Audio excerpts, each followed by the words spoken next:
Good morning students. Let's start आपण new topic चालू करतो आणि name of the our topic is admission of partner. आपण पहिला क्वेश्चन बघणार आहे बट बिफोर दॅट तो क्वेश्चन बघायच्या आधी what we have to prepare in the admission of partner. आपल्याला या ऍडमिशन ऑफ पार्टनर मध्ये काय काय बनवायचं. Number 1 we have to prepare the revaluation account. See guys यहाँ पे ध्यान में रखो कि डिसॉल्यूशन ऑफ पार्टनरशिप फॉर्म मध्ये आपण रिअलायझेशन अकाउंट ओपन केलेलं.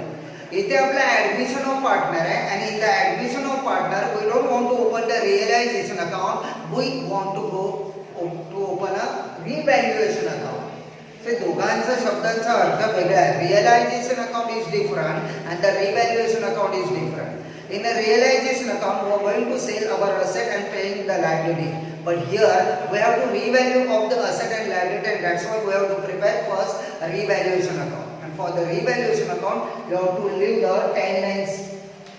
Then second account is partners capital account. Third one is a cash bank account, and the fourth one is a balance sheet.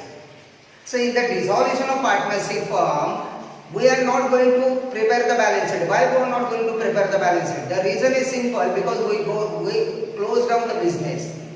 When we close down the business, it means there is no balance sheet. But in this topic, in this chapter, we admitted the partner. We are not going to close down the business. Just we are admitting the one partner in our business. And when we admitted the partner in our business, इसका मतलब है अपना business close नहीं हो रहा है, अपना business चालू है. So that's why we have to prepare the balance sheet as on the date when the new partner is admitted. So how to prepare that?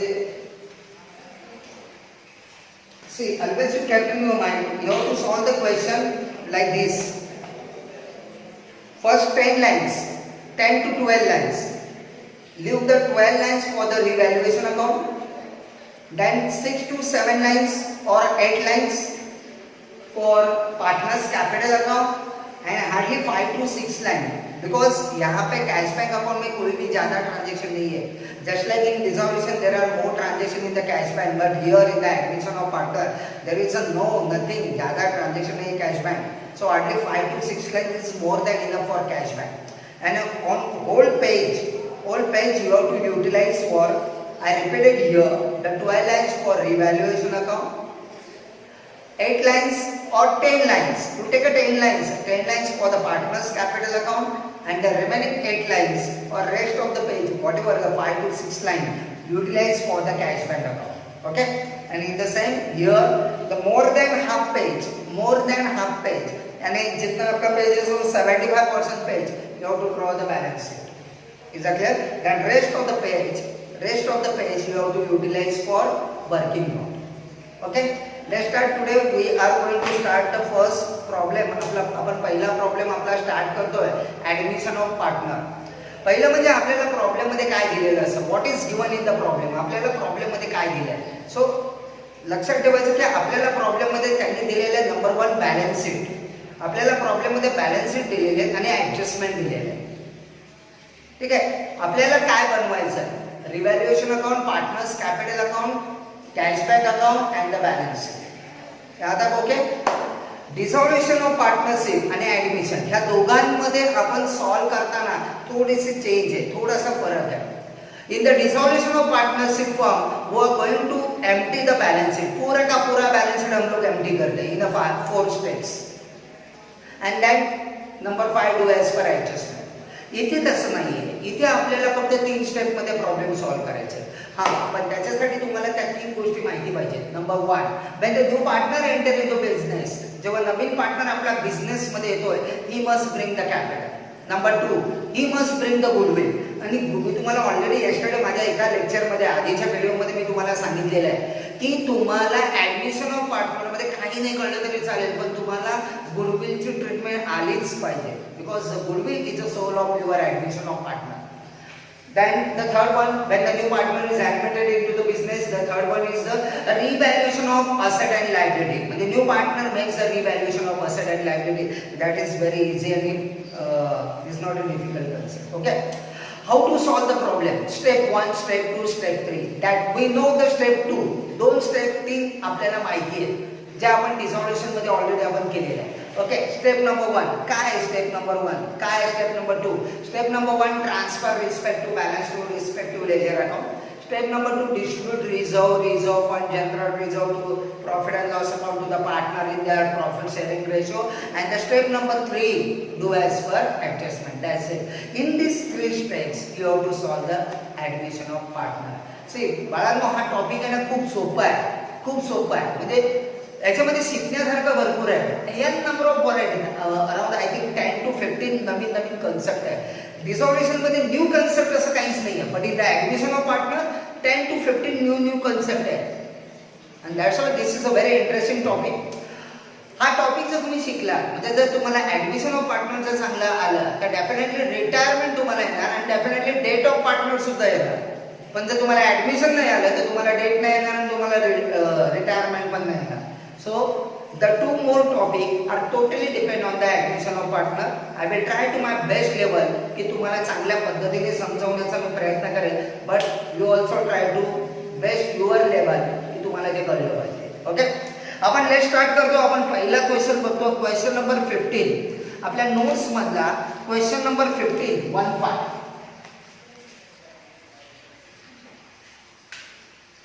Admission of पार्टनरचा. सी ऍट द बिगिनिंगला मी काय करतो, मी थोडेसे easy problem घेतो, म्हणजे ज्याच्यामुळे तुम्हाला थोडासा चांगला कव्हर होईल, म्हणजे तुम्हाला तो टॉपिक चांगला कळेल. आणि बेसिकली मी बोर्डाचे क्वेश्चन पहिले सुरुवातीला करतोय. जेव्हा लॉकडाऊन संपेल त्यानंतर जेव्हा आपण फेस टू फेस लाईव्ह लेक्चरमध्ये भेटू तेव्हा मी तो कन्सेप्ट अजून चांगल्या पद्धतीने समजवेन. So don't worry about that. Okay, ऍडमिशनचा मेन कन्सेप्ट तुम्हाला माहिती पाहिजे. ऍडमिशन ऑफ पार्टनर मध्ये 2 पार्टनर आहेत, एक नवीन पार्टनर येतो, 3 पार्टनर आहेत, एक नवीन येतो. So that is called as admission of partner. And when the new person is admitted into the firm, जेव्हा नवीन पार्टनर बिझनेस मध्ये ऍडमिट होतोय, दॅट्स इट. 3 इफेक्ट आपल्या बिझनेस होतो. ओके, चलो लेट्स स्टार्ट. पहिला क्वेश्चन. आज आपण एकच क्वेश्चन घेणार आहे, पण तो क्वेश्चन तुम्ही व्यवस्थित 100% पहिलाच क्वेश्चन आहे, केअरफुली बघा, कारण जर पहिला क्वेश्चन कळला तर पुढचे क्वेश्चन चांगल्या पद्धतीने तुम्हाला कळतील. Okay, if you find any difficulty you contact me immediately. माझा नंबर व्हॉट्सअपला तर ॲड आहेच, तुम्ही मला व्हॉट्सअप करा. I will give you the reply. व्हॉट्सअपवर रिप्लाय करेल किंवा मी तुम्हाला डायरेक्ट कॉल करून तुम्हाला सांगेल. बट तुम्हाला हा प्रॉब्लेम चांगल्या प्रकारे समजलाच पाहिजे. ठीक आहे, let's start now. Question number 15. The following is a balanced of Shubha and Leena. म्हणजे 2 पार्टनर आहेत, एक शुभा आणि एक Leena of Aurangabad, who share the profit and loss in the ratio of 3:2. म्हणजे 2 पार्टनर आहेत, एक शुभा आणि एक लीना. प्रॉफिट शेअरिंग रेशो त्यांनी दिलेला आहे 3:2. मग प्रॉफिट शेअरिंग रेशो 3:2 आहे, 3:2 आहे, म्हणजे 3 शेअर कोणाचा आणि 2 कोणाचा? तर 3 शेअर शुभाचा आणि 2 शेअर लीनाचा. म्हणजे आपल्या टोटल बिझनेसचे शेअर किती आहेत? 5. बघा मी हे वर्डिंग का सांगतोय, कारण याचा नंतर मला कुठेतरी युटिलाइज करायचं आहे. आपल्या टोटल बिझनेसचे शेअर्स किती आहेत? 5. त्यातले शुभाचे शेअर आहेत 3 आणि लीनाचे शेअर आहेत 2, म्हणजे टोटल शेअर झाले 5. So our business share is 5. त्यांनी आपल्याला बॅलन्स शीट दिली आहे. Check your balance sheet on liability side. Creditor, general reserve, rounding general reserve, capital account, plant and machinery, stock, furniture, debtors and cash at bank. They decided to admit Manjusha. So third partner आहे जो admit होतो आहे आणि त्याचं नाव आहे मंजुषा. आणि म्हणून आपण 3 कॉलम बनवले. सो ऑलरेडी आपल्याकडे 2 पार्टनर आहेत, एक शुभा, एक लीना, आणि the third one is Manjusha, is a new partner. So new partner is admitted into the firm. They decided to admit Manjusha. They decided to admit the Manjusha on 1st April 2013. Please underline the word 1st April 2013. म्हणजे नवीन partner आहे, business मध्ये admit होतोय आणि त्याची त्यांनी date दिलेली आहे. का मी तिथे अंडरलाईन करायला सांगितले? कारण आपण हे सर्वे जे अकाउंट बनवणार आहेत ते 1 जूनला 1 एप्रिलला बनवणार आहे आणि म्हणून इथे लिहिताना द्यायचा balance sheet as on 1 April 2013. So आपल्या ही जी बॅलन्स शीट आहे याला मी न्यू शब्द पण वापरू शकतो. New balance sheet. मी न्यू शब्द का वापरणार, न्यू बॅलन्स शीट शब्द का वापरणार, कारण ऑलरेडी न्यू आणि ओल्ड म्हणजे काय, जी प्रॉब्लेम मध्ये दिली नाही म्हणजे तो ऍडमिट होण्याच्या आधी जी बॅलन्स शीट आपल्याला दिलेली आहे is a old balance sheet आणि तो ऍडमिट झाल्यानंतर जी बॅलन्स शीट आपण बनवतो त्याला आपण बोलणार न्यू बॅलन्स शीट. सो इथे डेट लिहिताना तुम्हाला ती कोणती डेट लिहायची की when the new partner is admitted on the in the business, ज्या डेटला तो बिझनेस मध्ये ऍडमिट होतोय ती डेट आपल्याला इथे न्यू बॅलन्स शीटला लिहायची. Point is clear. Next, they decided to admit the Manjusha on 1st April 2013 on the following terms म्हणजे condition number 1, she has to pay ₹20,000 as her capital. Underline the word her capital. बघा मी already theory मध्ये मी तुम्हाला सांगितलेलं होतं when the new partner is admitted into the business, जेव्हा नवीन partner business मध्ये admit होतोय 3 घडामोडी घडतात. नंबर 1, पहिला म्हणजे he must bring the capital into the business, he must bring the goodwill into the business and revalue the asset and liability. So त्यातलं बघा पहिले ऍडजस्टमेंट सांगितली आहे when the new person she has to pay ₹20,000 as her capital. म्हणजे मंजुषा आज business मध्ये येते तर आज ती येताना ₹20,000 तिने कॅपिटल घेऊन आली आहे. and her share of goodwill, please underline the word her share of goodwill. her share of goodwill म्हणजे काय, ती येताना गुडविल आणणार आहे पण ती तिच्या वाट्याचं गुडविल घेऊन येणार आहे. So a point to be noted in your mind और you can write up in your notebook की नवीन पार्टनर येताना लिहून घ्या वहीमध्ये, मी सांगतो ते तसं लिहून घ्या. नवीन पार्टनर येताना संपूर्ण बिझनेसचं गुडविल आणणार नाही, तो फक्त त्याच्या वाट्याचं गुडविल आणणार आणि म्हणून तिथे शब्द वापरला her share of goodwill. Her share of goodwill म्हणजे ती आज येते तर ती येताना तिच्या वाट्याचं गुडविल घेऊन येते. For 1/5 share in the future profit, round about 1/5 share of future profit. 1/5 share of future profit काय आहे तो मी नंतर सांगेन, ते आता नाही सांगेन. Adjustment number 2, the amount of goodwill to be retained in the business. Underline the word retain. Retain म्हणजे काय, retain म्हणजे ठेवणे. म्हणजे आधी मी तुम्हाला लेक्चर जेव्हा मी गुडविलची ऍडजस्टमेंट एक्सप्लेन केली त्याच्यामध्ये मी तुम्हाला सांगितलेलं, जर तुम्हाला आठवत असेल तर बघा, नसेल आठवत तर परत सांगतोय. जेव्हा नवीन पार्टनर बिझनेस मध्ये येतोय गुडविल घेऊन येतोय, कॅश मध्ये गुडविल आणलंय, तेव्हा आपण 2 एंट्री मारतो, 2 जर्नल एंट्री पास करतो. पहिलं गुडविल आणल्याची एंट्री, नंतर गुडविल डिस्ट्रीब्यूटची एंट्री. त्यावेळी तुम्हाला मी एक सांगितलेलं होतं, नवीन पार्टनर बिझनेस मध्ये येतोय, येताना गुडविल घेऊन येतोय, त्याचे आणलेलं गुडविल आहे ना ते आपण लगेच पार्टनरला देत नाही, ते गुडविल आपण इथेच ठेवून घेतो पुढे बिझनेस मध्ये. हे मी शब्द वापरला मराठी, ठेवून घेतो. ठेवून घेतो म्हणजे काय करतो, रिटेन करतो. रिटेन म्हणजे काय, ठेवणे, बिझनेस मध्ये ठेवणे. नाऊ इथे एक गोष्ट तुमच्या लक्षात आली पाहिजे. कोणती गोष्ट, मी गुडविल तेव्हाच ठेवून घेऊ शकतो जेव्हा त्याने आणलं असेल तर. कारण जर त्याने गुडविल आणलं तर मी ठेवणार, जर त्याने आणलंच नाहीये तर मी ठेवणारच नाही. म्हणजे जेव्हा जेव्हा तुम्हाला प्रॉब्लेम मध्ये असा शब्द येईल गुडविल रिटेन, गुडविल रिटेन, त्यावेळी तुम्हाला कळलं पाहिजे गुडविल रिटेन म्हणजेच गुडविल पैशात आणलेलं आहे, म्हणजे goodwill brought in cash. Is a indication, हे तुमचं इंडिकेशन आहे की गुडविल रिटेन शब्द वापरलाय म्हणजे याचा अर्थ गुडविल कॅश मध्ये आणलेलं आहे. सो वहां पे लिखो गुडविल रिटेन गुडविल रिटेन म्हणजे गुडविल पैशात घेऊन येणे. ओके. त्यानंतर adjustment number 3, plant and machinery and stock in trade to be depreciated at the rate 10% and 5% respectively. कुठं मार्क होता plant and machinery and stock. Provision of 6% debtors to be made for bad and doubtful debts. So कुठं mark होता debtors. Debtors वर marking करायचं. Furniture to be revalued at the rate ₹3000. Underline the word revalued. Revalued म्हणजे नवीन value, म्हणजे त्यांनी फर्निचरची नवीन value दिलेली आहे. Prepare profit and loss adjustment account.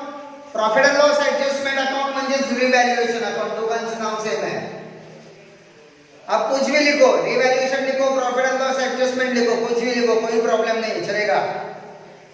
Prepare the profit and loss adjustment account, partners capital account and balance sheet of the new firm. Balance sheet of the firm after the admission of Manjusha. Okay?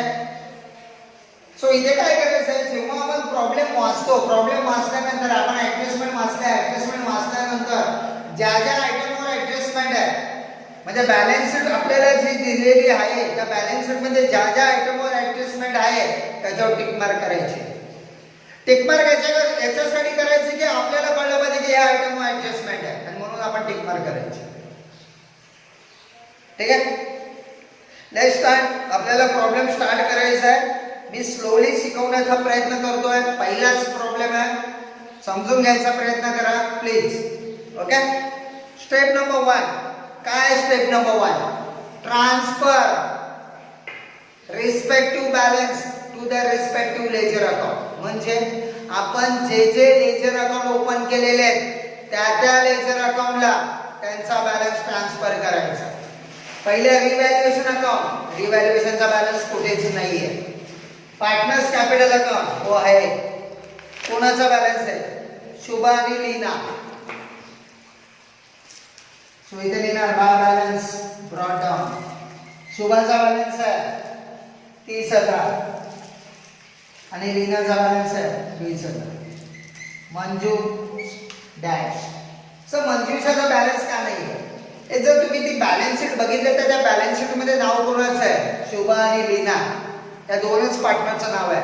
म्हणजे याचा अर्थ ती जी त्यांनी balance sheet दिलेली आहे ती balance sheet नवीन partner admit होण्याच्या आधीची बॅलन्स शीट आहे आणि म्हणून त्या बॅलन्स शीट मध्ये नवीन पार्टनरचं कॅपिटल दिलेलं नाहीये.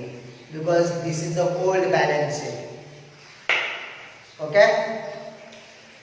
त्यानंतर अजून कोणतं अकाउंट आपण ओपन केलंय? Cash account. कॅश अकाउंटचा बॅलन्स कॅश अकाउंटला टू बॅलन्स ब्रॉट डाउन.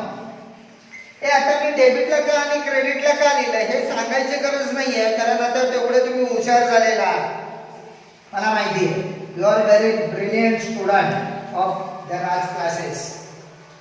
कारण बघा याचा बॅलन्स मी क्रेडिटला का लिहिलाय? कारण हे लायबिलिटीला दिलेलं आहे. जे लायबिलिटीला दिलंय ना ते क्रेडिटला लिहिणार. याचा बॅलन्स डेबिटला का लिहिला? कारण कॅश अँड बँक असेटला दिलाय आणि तुम्हाला माहिती आहे असेटचा बॅलन्स डेबिट असतो. एक्झॅक्टली. आणि म्हणून कॅश आपण पुढे लिहिलं, असेटला लिहिलं. So step number 1 is over. Now step number 2. काय step number 2? Transfer respective balance to the respective ledger account. इथे स्टेप नंबर 1 झाली. स्टेप नंबर 2 काय? Distribute reserve fund to the old partner. Point to be noted here. Old partner म्हणजे ची डिसॉल्युशन मध्ये आपण तो reserve सगळ्या पार्टनरला देत होतो. ऍडमिशन मध्ये काय करणार आहे? ऍडमिशन मध्ये रिझर्व पण ओल्ड पार्टनरला देणार आहे. ओल्डला का? न्यूला का नाही? कारण न्यू पार्टनर आता आलाय. तो जो रिझर्व दिसतोय तो ओल्ड पार्टनर्स आहे आणि म्हणून तो ओल्ड पार्टनरला देणार, न्यू पार्टनरला नाही. कारण तो रिझर्व न्यू पार्टनर ऍडमिट होण्याच्या आधीचा रिझर्व आहे आणि म्हणून तो रिझर्व आपण फक्त ओल्ड पार्टनरला देणार. Is a clear? सो 4000 आहे रिझर्व. जनरल रिझर्व काय आहे का? वो आहे. किती आहे जनरल रिझर्व? 11,000 आहे. 11,000 आपल्याला दोघांमध्ये वाटायचं आहे ओल्ड रेशो मध्ये. हा ओल्ड रेशो आहे, हा ओल्ड रेशो आहे, लक्षात ठेवायचं. परत सांगतो, नवीन पार्टनर कधी येतोय? 1 एप्रिलला. ती बॅलन्स शीट कधीची आहे? 30 जूनची आहे. त्या बॅलन्स शीट मध्ये जेवढा रिझर्व आहे तो कोणाचा आहे? ओल्ड पार्टनरचा आहे. आणि म्हणून तो रिझर्व मी कोणाला देणार? ओल्ड पार्टनरला देणार. सो 11,000 आपल्याला दोघांमध्ये वाटायचे. 11,000 3 2 ratio. 11,000 divide by 5, 11,000 divide by 5, 5 2 10, 5 2 10 and 0 0, 2,200. 2,200 into 3. पहिल्या पार्टनरचे शेअर आहेत 3. So 6,600 by general reserve 6,600 4,400. Okay, म्हणजे आपण काय केलं? 11,000 ला टोटल शेअरने डिवाइड केलं. सो टोटल शेअर किती आहे? 5 कसे? याचे 3, याचे 2, दोन्ही मिळून किती आले? 5. 11,000 डिवाइड बाय 5 किती आले? 2,200. Then 2,200 into 3, 6,600. Then 2,200 into 4, 4,400. Is it okay? Good. So आपण डिस्ट्रीब्यूट केला. शुभाला देणार, लीनाला देणार, मंजुषाला काहीच नाही. Step number 2 is over. Now step number 3 काय आहे? Do as per adjustment. Okay, do as per adjustment. Now see the adjustment number 1. They decided to admit the Manjushah. हा झाले, 2 स्टेप झाले. Step 1, step 2. Do as per adjustment. आता adjustment कडे यायचं. Okay, adjustment number 1. She has to pay rupees 20,000 as her capital. Sentence break. ती येते, मंजुषा येते, नवीन partner admit होतो. येताना तिने काय आणलंय? कॅपिटल. आणि कॅपिटल कशामध्ये आणलंय असं सांगितलेलं नाहीये. जर कॅपिटल कशामध्ये आणलंय हे जर सांगितलेलं नसेल, हा बोला, काय कशामध्ये आणलंय? कॅश मध्ये. सो इथे त्यांनी कॅपिटल आणलंय. Capital brought in cash.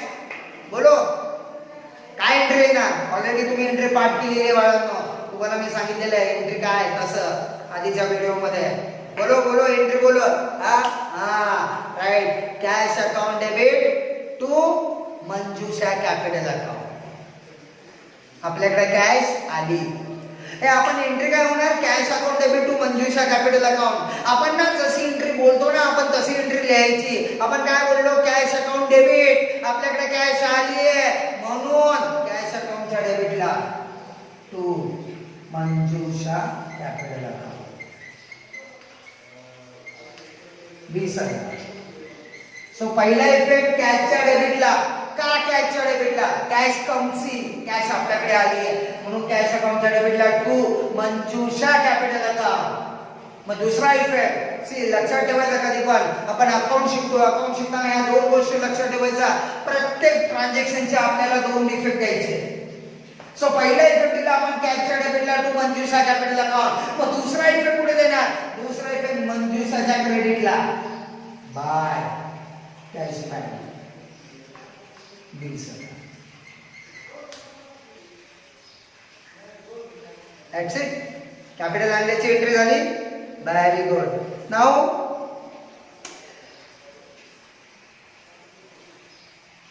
and her share of goodwill. आणि त्याच्या वाट्याचं गुडविल आणलंय.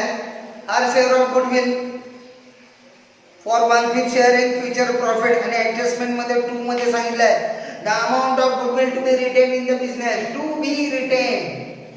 एक अजून एक सांगतो, टू बी या शब्दाचा अर्थ सांगतो. टू बी म्हणजे काय? भविष्यामध्ये, फ्युचर मध्ये आपल्याला एखादी गोष्ट करायची असेल तर आपण टू बी शब्द वापरतो. मी परत एकदा सांगतो.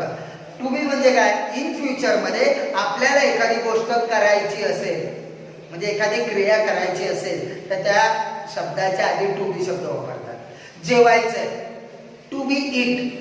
अभ्यास करायचा आहे, टू बी स्टडी. अभ्यास करत नाहीये, करायचा आहे. खेळायचंय, टू बी प्ले. इथे शब्द वापरला टू बी रिटेन म्हणजे काय? टू बी रिटेन म्हणजे काय? गुडविल ठेवायचं पुढे बिझनेस मध्ये. आपण गुडविल तेव्हाच बिझनेस मध्ये ठेवू शकतो, एक जनरल नॉलेज आहे ना, विचार करा ना, मी तेव्हाच एखादी वस्तू ठेवू शकतो जेव्हा ती आणली असेल तर. म्हणजे याचा अर्थ इथे गुडविल आपण कॅश मध्ये आणलंय. सो ही हिंट आहे. गुडविल रिटेन हा शब्द आला ना प्रॉब्लेम मध्ये की समजायचं एक गुडविल रिटेन आहे म्हणजे गुडविल ब्रॉट इन कॅश. आणि जेव्हा गुडविल ब्रॉट इन कॅश, जेव्हा आपण गुडविल कॅश मध्ये आणतो, दोन एंट्र्या मारायच्या. एक गुडविल आणल्याची एंट्री आणि एक गुडविल डिस्ट्रीब्यूट केल्याची एंट्री. सो गुडविलच्या दोन ऍडजस्टमेंट आहेत. ह्या दोन ऍडजस्टमेंट लक्षात ठेवा. एक गुडविल ब्रॉट इन कॅश आणि goodwill not brought in cash. Whenever they use the word in the problem, goodwill retain, it means what? Goodwill brought in cash. And when you brought the goodwill in cash, you have to pass the two journal entry, one for bringing the goodwill and the second one for distribution of goodwill. So पहिलं goodwill आणल्याची entry मारायची आहे. goodwill आणलंय आपण, goodwill आणलंय. goodwill कशामध्ये आणलंय? Cash मध्ये. एंट्री बोलो बोलो बोलो एंट्री बोलो. Cash account debit to goodwill account. So cash debit ला to goodwill account. किती अमाउंट आहे goodwill ची? 17,000. दुसरा इफेक्ट गुडविलच्या क्रेडिटला. पण इथे आपण गुडविल अकाउंट बनवलेलं नाहीये, त्यामुळे दुसरा इफेक्ट आपण देऊ शकत नाही. हा दिला असता किंवा जर आपण इथे गुडविलचं अकाउंट बनवलं असतं तर. त्यामुळे एकच इफेक्ट आहे ना, cash account debit to goodwill account. झालं. त्यानंतर दुसरं गुडविल आणलं, मग गुडविल डिस्ट्रीब्यूट केलं. कोणामध्ये? पार्टनर मध्ये. काय एंट्री ना गुडविल डिस्ट्रीब्यूटची एंट्री. आपण गुडविल डिस्ट्रीब्यूट केलंय, गुडविल वाटलंय आपण, काय एंट्री ना? बोलो बोलो बोलो. Goodwill account debit to old partners capital account. एक लक्षात घ्या, पहिला प्रॉब्लेम आहे, कन्सेप्ट क्लिअर झाल्याशिवाय पुढे जाऊ नका. मंजुषा बिझनेस मध्ये आली. मंजुषाने येताना कॅपिटल आणलं, ओके. तिने गुडविल पण आणलं, ओके. मला सांगा, आता मंजुषाने गुडविल आणलंय तर आपण मंजुषाला परत देणार का? नाही. तिने जे गुडविल आणलंय ते आपण ह्या दोन पार्टनरला देणार. कोण दोन? आधीचे. कोण आधीचे? Old partner. कोणत्या रेशो मध्ये? ओल्ड रेशो मध्ये. म्हणजे तिने जे 17,000 गुडविल आणलंय ते आपण काय करणार? ह्या दोन पार्टनरला देणार. कोण दोन पार्टनर? एक शोभा आणि दुसरी लीना. म्हणजे ह्या दोन पार्टनरला देणार. म्हणजे नवीन पार्टनरने आणलेलं गुडविल आपण ह्या दोन पार्टनरला देणार, म्हणजे डिस्ट्रीब्यूट करणार. कोणत्या रेशोमध्ये? म्हणजे कोणाला देणार? ओल्ड पार्टनरला. कोणत्या रेशोमध्ये? त्यांच्या रेशोमध्ये, ओल्ड रेशोमध्ये.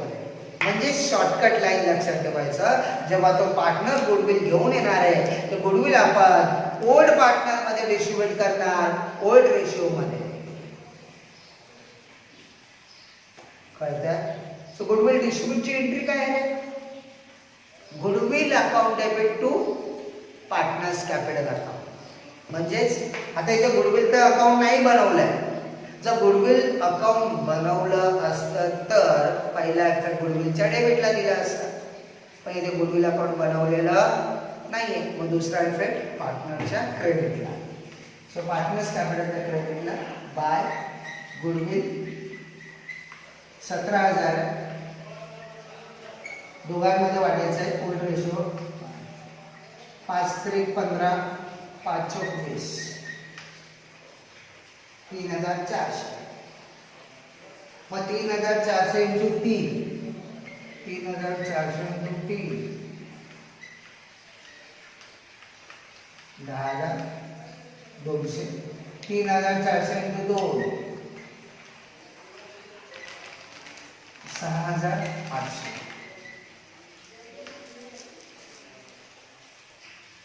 सो सुलभाला किती देणार आहे गुडविल 10,200. लिहिणारा किती देणार आहे गुडविल 6,800 डॅश. लक्षात आलं? म्हणजे जेव्हा गुडविल आपण कॅश मध्ये आणतो ना दोन एंट्र्या मारायच्या. पहिला कॅशच्या डेबिटला. आता शॉर्टकट सांगतो तुम्हाला शॉर्टकट. गुडविल आणला कॅश मध्ये कॅशच्या डेबिटला टू गुडविल. त्यानंतर गुडविल वाटणार कोणाला वाटणार पार्टनरला पार्टनरच्या क्रेडिटला. Old partner old ratio. गुडविलचा मॅटर क्लोज. ओके काय प्रॉब्लेम? Goodwill is clear? ठीक आहे ओके लेट्स स्टार्ट. गुड. पुढे जाऊया आपण. Adjustment number 3 plant and machinery आणि stock in trade depreciated. Underline the word depreciated. हे डेप्रिसिएटेड म्हणजे काय? डेप्रिसिएटेड म्हणजे काय?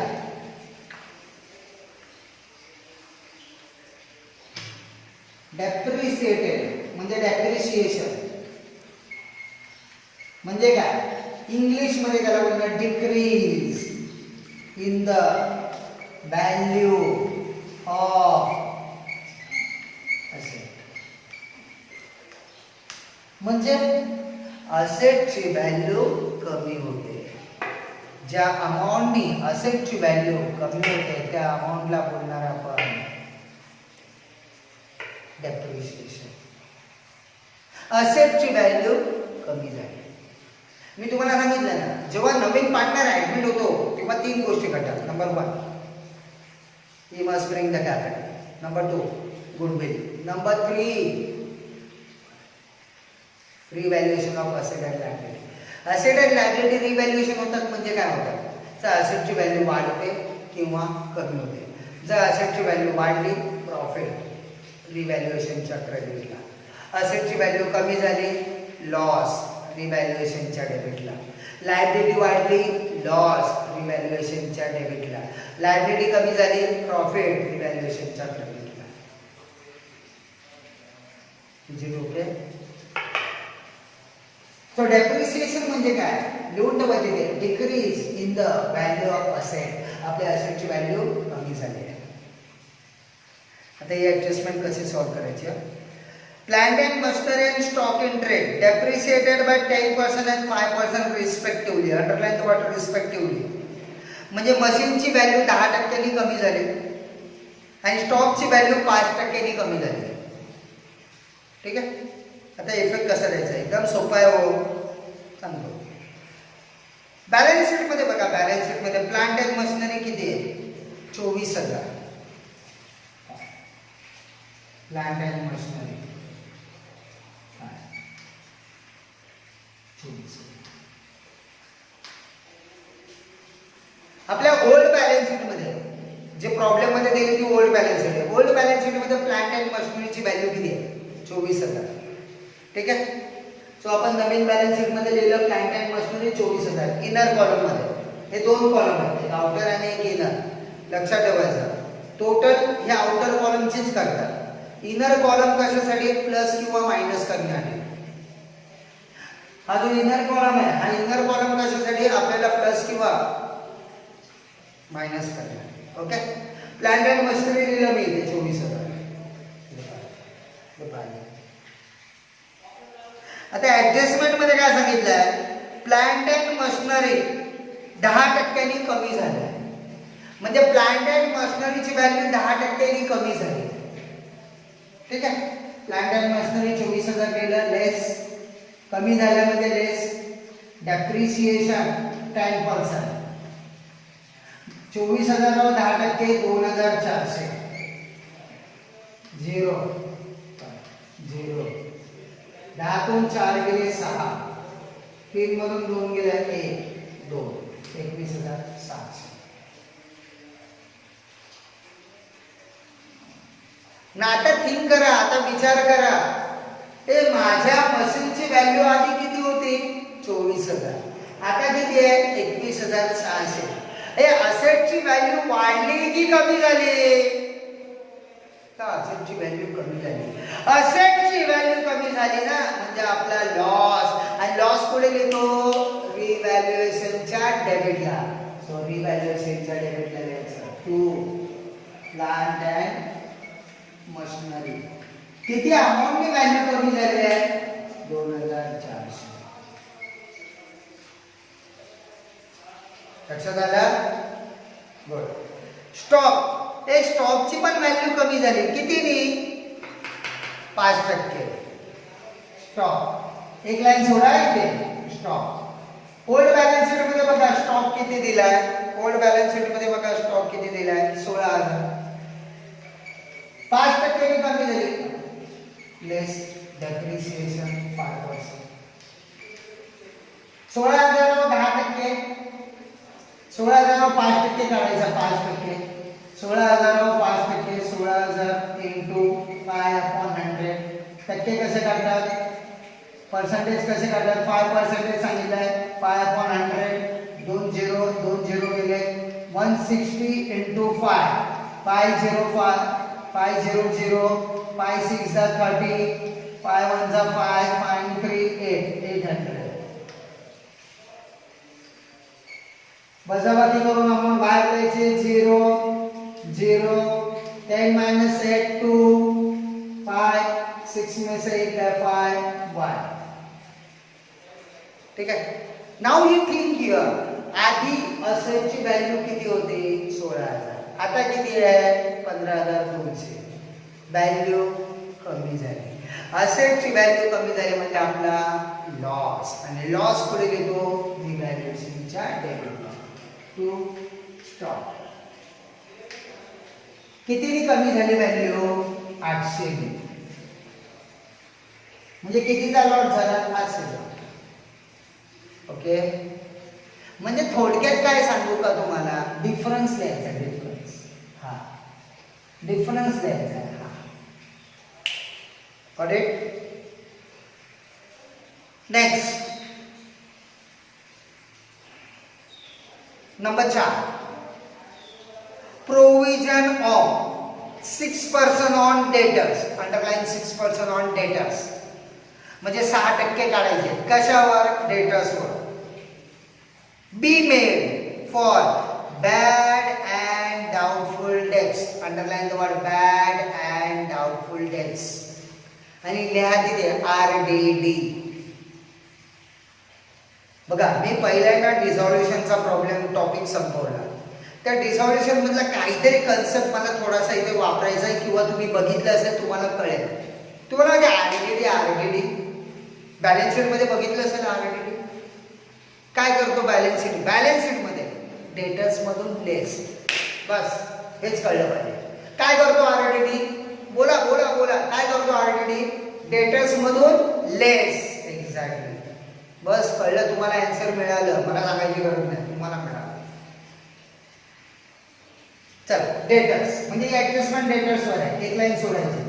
बॅलन्स शीटला लिहिताना नेहमी एक लाईन सोडायची. लक्षात ठेवा. डेटर्स. हे डेटर्स किती आहे? 30,000 लेस RDD 6%. 30,000वर 6% काढायचं. 30,000 वर 6%. So 30,000 into 6/100. हे दोन गेले. 60 6 3 1,800. 0 10 तून 2 गेले 8. 10 तून 2 गेले 8. 9 मधून 1 गेला 8 3 2 झालं. आता दुसरा इफेक्ट कुठे देणार? रिव्हॅल्युएशनच्या डेबिटला. हो का? असेट कमी झाली. बरोबर आहे. तुम्ही तसंही लॉजिक लावू शकता, पण मी तुम्हाला पहिल्या प्रॉब्लेम पासून तसं नाही सांगणार आहे. मी असं सांगणार आहे सांगतो. जुन्या बॅलन्स शीट मध्ये बघा RDD आहे नाही. नवीन बॅलन्स शीट मध्ये बघा RDD आहे हो. म्हणजे काय डिसॉल्युशन मध्ये मी तुम्हाला सांगितलंय RDD ही आपली लायबिलिटी आहे.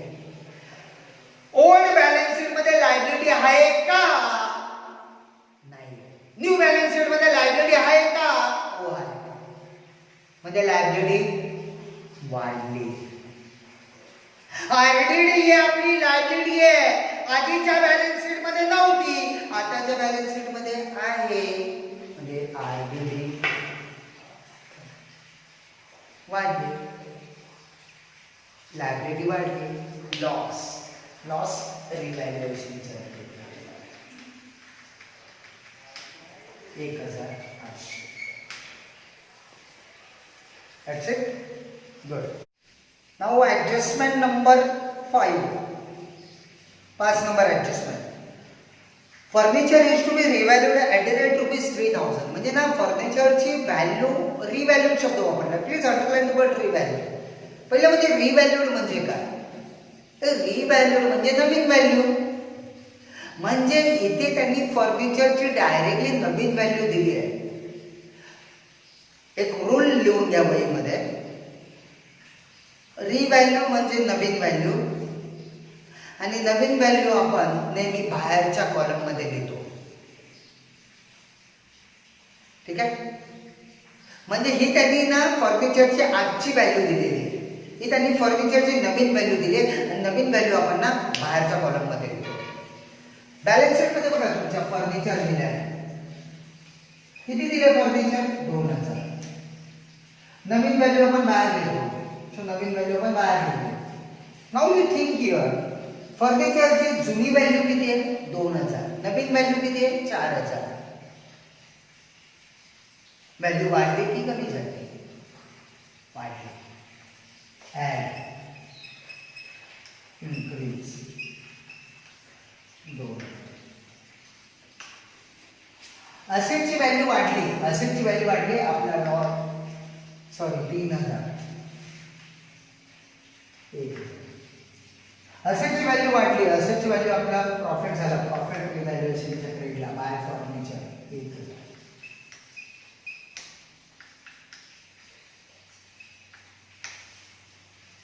That's it. संपले adjustment. All adjustment are over. Now close. डिसॉल्युशनचं क्लोज वेगळं होतं, ऍडमिशनचं क्लोजिंग वेगळं आहे. ऍडमिशन मध्ये काय करायचं क्लोजिंग करताना? ऍडजस्टमेंट झाल्यानंतर ओल्ड बॅलन्स शीट चेक करायची. ओल्ड बॅलन्स शीट मध्ये जे अँटिक आयटम आहेत, ओल्ड बॅलन्स शीट मध्ये जे अँटिक आयटम आहेत ते आहे तसेच्या तसे ट्रान्सफर करायचे. नाव असेटला होता. ओल्ड बॅलन्स शीट मध्ये मशीन ऑलरेडी ट्रान्सफर केलेले आहे, स्टॉक ऑलरेडी आहे, फर्निचर आहे, डेटर्स आहे, कॅश पण आहे. लायबिलिटीला क्रेडिटर अँटिक आयटम आहे. म्हणजे क्रेडिटरची व्हॅल्यू ना वाढली ना कमी झाली. म्हणजे क्रेडिटरची व्हॅल्यू आहे तीच आहे. मग सेम ती अमाऊंट उचलायची.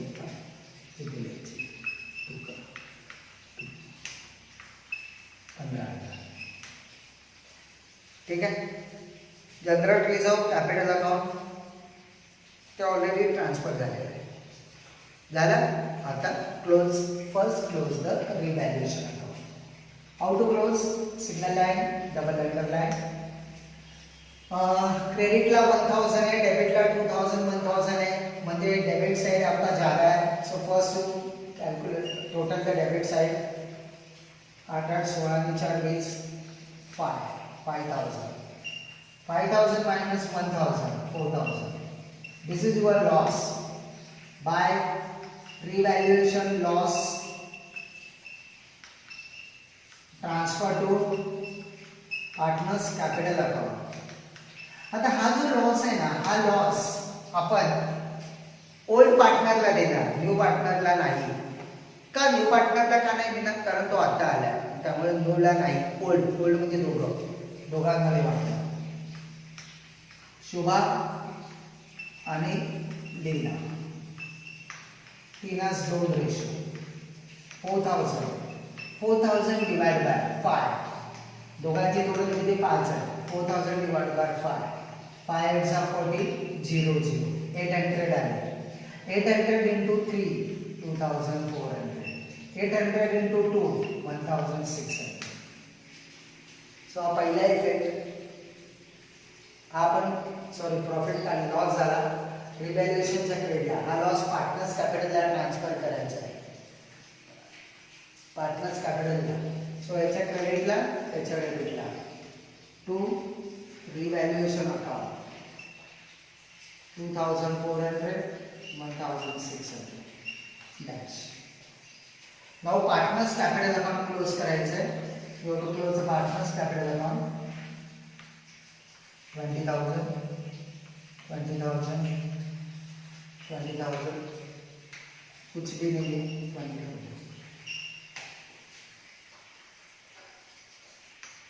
त्याची टोटल 8,412,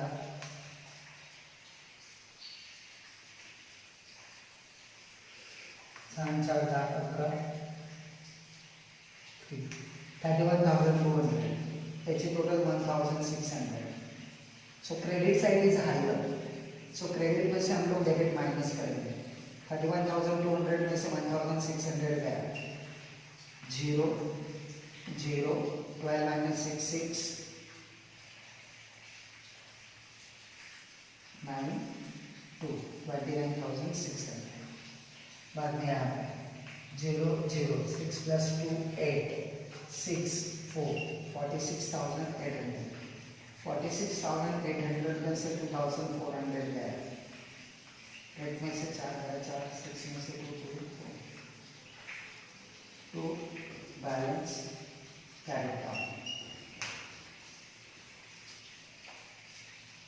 डिझॉल्युशनच्या प्रॉब्लेममध्ये जेव्हा आपण पार्टनर्स कॅपिटल अकाउंट क्लोज करतो तेव्हा तो पार्टनर्स कॅपिटलचा बॅलन्स कॅश बँकला ट्रान्सफर करतो. कारण डिझॉल्युशनच्या प्रॉब्लेममध्ये आपण बिझनेस बंद करतो. पण ॲडमिशनमध्ये पार्टनर्स कॅपिटलचा बॅलन्स आपण कॅश बँकला ट्रान्सफर करायचा नाही. इथे लिहायचं टू बॅलन्स कॅरी डाऊन.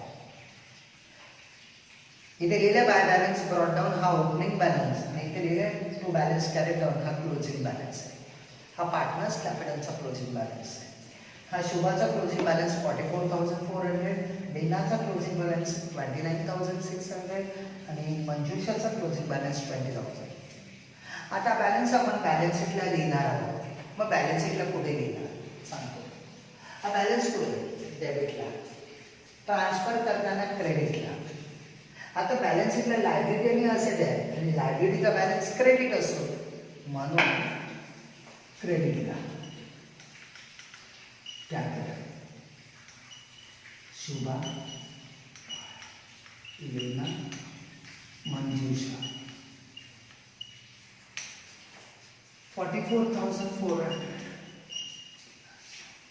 29,600, 20,000, 0 0, 4,410, 9,414,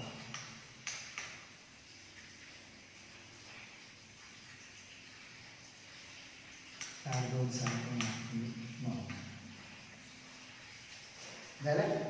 म्हणजे कॅपिटलचा बॅलन्स क्लोज करायचा आणि तो बॅलन्स शीटला ट्रान्सफर करायचा. कॅश अकाउंट क्लोज करायचा आणि कॅशचा बॅलन्स शीटला द्यायचा. Now going to close the cash account. 7,411, 41,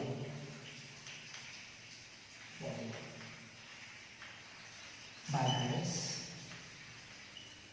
crate क्रेडिटला बॅलन्स आहे. मग कुठे लिहिणार डेबिटला. डेबिटला म्हणजे असेटला, कारण असेटचा बॅलन्स डेबिट असतो. Cash back 41. आणि नाव बॅलन्स शीट टॅली करायची, बॅलन्स शीट क्लोज करायची. 5 ने 4 9, 9 ने 1 10, 0 0, 6 plus 2 8 plus 2 10, 5 plus 1 6 8 14 17 18,